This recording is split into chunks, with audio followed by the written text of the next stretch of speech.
계속해서 광주 전남권 뉴스입니다. 일본 전범 기업이 근로정신대 할머니들에게 손해배상을 해야 한다는 대법원의 판결이 나온 지 3년이 지났는데요. 피해 회복을 위한 최소한의 조치가 지연되는 사이에 당사자들은 하나둘 세상을 떠나고 있습니다. 보도에 양창희 기자입니다. 일제강점기 13살 나이에 일본에 끌려가 강제 노역한 양금덕 할머니. 삶을 뿌리채 뒤흔든 비극의 책임을 묻기 위해 30년 가까이 소송전을 벌였습니다. 결국 2018년 11월 대법원은 미쓰비시 중공업이 근로정신대 피해자들에게 위자료를 줘야 한다고 판결했습니다. 그 후 3년, 다시 기자회견장에 나온 양 할머니가 떨리는 손으로 사죄하라고 적습니다. 대법원의 배상 명령을 미쓰비시 측이 외면하고 있는 데다 사과조차 받지 못했기 때문입니다. 그 사지 한마디가 그렇게도 어렵까요? 응? 자기네들 양심이 있으면은 자기네들이 잘못했다는 것을 뉘어치고 사지 한마디 하면 피해자들은 고육지책으로 미쓰비시 측 국내 상표권을 압류하는 강제 절차를 밟고 있지만 회사의 불복과 일본 정부의 반발로 진행이 더딥니다. 그러는 사이 3년 전 승소한 원고 5명 중 2명은 숨졌습니다. 속절없이 시간만 흐르는 동안 손해배상 소송의 시효가 끝나면서 추가 소송길도 막혔습니다. 우리 정부가 더 이상 수수방관해선 안 된다는 목소리가 커지는 이유입니다. 정부가 이 문제에 대해서 이제는 모르쇠 하면 이 문제는 더 이상 역사에서 사라질 수도 있다는 것이죠. 전범 기업의 책임을 인정한 대법원 판결 이후에도 원점을 맴도는 근로정신대 문제. 수십 년간 맨몸으로 싸워온 피해자들은 이제 국가의 역할을 요구하고 있습니다. KBS 뉴스 양창입니다. 여수의 대표적 관광 명소 하나가 이순신 광장에 세워진 실물 크기의 거북선인데요. 하지만 관광객 추락 사고 이후 2년 넘게 문을 닫고 있어 관광객들이 발길을 돌리고 있습니다. 정아람 기자입니다. 여수시가 2014년 26억여 원을 들여 이순신 광장에 설치한 거북선입니다. 실물 크기의 내부 관람도 가능해 관광객들의 발길이 이어졌지만 2019년 관광객 추락 사고 이후 애물단지로 전락했습니다. 사고가 발생한 지 2년이 지났지만 여전히 관광객 출입은 통제되고 조형물 곳곳이 파손돼 방치돼 있습니다. 뱃머리 등 외형 곳곳이 부서지거나 떨어져 나가 관람객들은 눈살을 찌푸립니다.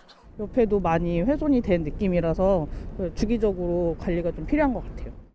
여수시가 안전진단을 진행한 결과 거북선 내부 상황은 더 심각한 것으로 확인됐습니다. 손가락 2-3개가 들어갈 정도로 갈라진 곳은 물론 바닥 곳곳에서 부식이 확인됐고 바닥 안쪽에는 빗물이 스며들어 곰팡이까지 폈습니다. 2년 넘게 사실상 시설 관리에 손을 놓았던 겁니다. 한순간 이게 관리를 못하면 바로 부식이 됩니다. 사고 이후에 설령 폐쇄가 됐더라도 정말 관리 감독을 잘했으면 이 정도 상황까지는 안 오는 거예요. 관련 조례를 살펴봤습니다. 보수와 유지 등 시설물 관리를 어떻게 할지에 대해선 어떠한 지침조차 없습니다. 여수시는 사고 이후 운영이 중지됐던 만큼 어쩔 수 없었다는 입장입니다. 지금 사고 이후에 내가 운영을 안 했거든요. 또 그 안전성 검사 대상 시설이 아니라 그런 상황도 있거든요. 허술한 규정에 2년 넘게 방치된 여수 거북선은 또 다른 예산과 시간을 들인 뒤에야 관람객들을 맞을 수 있을 것으로 보입니다. KBS 뉴스 정아람입니다. 어제 저녁 7시 20분쯤 광주시 남구 백운광장 인근 재복구 사업 현장에서 상수도관 일부가 파손됐습니다. 이 사고로 인명피해는 없었지만 수도관에서 물이 뿜어져 나오면서 인근 도로와 상가에 한때 물이 들어찼고 주택과 상가 수십 곳에 수도물이 제대로 공급되지 않았습니다. 또 일부 지역 상수도관에서 흐린 물이 나와 주민들이 불편을 겪었습니다. 광주시 남구는 하수관로 정비 공사를 하던 중에 상수도관 일부가 파손된 것으로 보고 있습니다. 지난해 여름 섬진강댐 범람 등으로 수해 피해를 입은 17개 시군 주민들이 정부가 피해 보상 규모를 정하기 위한 환경 분쟁 조정 결정을 일방적으로 추진한다며 즉각 중단을 촉구했습니다. 피해 주민들은 정부 세종청사 앞에서 결의대회를 열고 환경부가 주민 의견 청취 절차를 무시하고 일방적으로 조정 결정을 밀어붙이고 있다고 주장했습니다. 프로축구 광주FC가 승격 2년 만에 2부 리그 강등이 확정됐는데요. 지난해 창단 후 최고의 성적을 올렸지만 선수들의 부상 등이 겹치면서 고비를 넘지 못했습니다. 보도에 손준수 기자입니다. 1부 리그 잔류를 위해 꼭 이겨야 하는 경기. 초반부터 매서운 공격력으로 성남FC를 압박했지만 결과는 한 골차 패배였습니다. 지난 주말 이 경기로 광주FC의 2부 리그 강등이 확정됐습니다. 한 경기가 남았지만 잔류할 수 있는 경우의 수가 사라졌기 때문입니다. 지난해 창단 후 최고 성적인 6위를 기록하며 올 시즌 기대감을 키웠지만 아쉬움 가득한 결과를 남겼습니다. 올 시즌 유독 사연이 많았던 광주FC는 승격을 이끌었던 박진석 감독이 계약 기간을 남겨두고 떠나면서 불안하게 출발했습니다. 여기에 외국인 공격수 펠리페 대신 데려온 조나탄은 부상으로 단 2경기 출전에 그쳤습니다. 비비 의혹이 불거지면서 구단 직원들이 광주시의 감사를 받는 등 어수선한 분위기도 이어졌습니다. 여전히 다른 구단에 비해 부족한 재정과 열악한 운동시설 등은 아쉬운 대목입니다. 이번 시즌만 그런 게 아니고 누적되어 있는 문제니까요. 프로는 기본적으로는 투자 대비 결과라고 하는 등식이 존재하죠. 중장기적으로 팀을 어떻게 꾸릴 것이냐, 뭐 그런 것도 좀 고민을 좀 많이 돼야 될 것 같고. 열악한 환경 속에서 1부 리그 잔류를 노리던 광주FC. 마지막 고비를 넘지 못하고 2부 리그에서 내년 시즌을 맡게 됐습니다. KBS 뉴스 손준수입니다.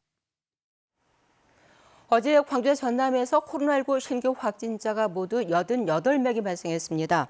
광주에서는 광천구 한 제조업체와 보험회사 사무실, 종교시설 등에서 감염이 잇따라 확진자 52명이 나왔습니다. 전남에서는 다른 지역 방문자와 가족, 지인들의 접촉 사례를 중심으로 13개 시군에서 36명이 확진됐습니다.